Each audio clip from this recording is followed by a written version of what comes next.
तो दोस्तों, कैसे हैं आप सब। आज मैं लेकर आई हूँ भोले बाबा का बहुत ही प्यारा सा गीत। बहुत अच्छा गीत है ये। और गीत के बोल हैं, शंकर जी कहें सुनो पार्वती, दुनिया में किसी का कोई नहीं। तो चलिए शुरू करते हैं। सुनिए भजन, आप लोगों को कैसा लगता है बताइएगा। शंकर जी कहें सुनो पार्वती, दुनिया में किसी का कोई नहीं।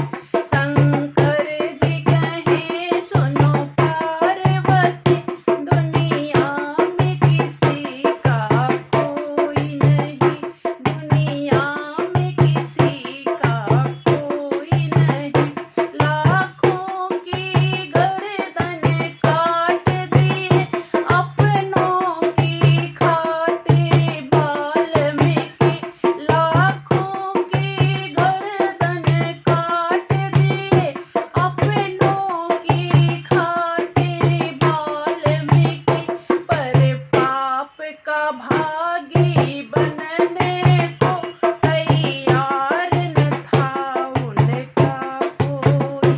पर पाप का भागी बनने को तैयार न था उनका कोई। शंकर जी कहें सुनो पार्वती, दुनिया में किसी का कोई नहीं। थे चार तन दशरथ जी को, उनको भी कैसा भाग्य मिला। थे चार तन दशरथ जी को, उनको भी कैसा भाग्य मिला।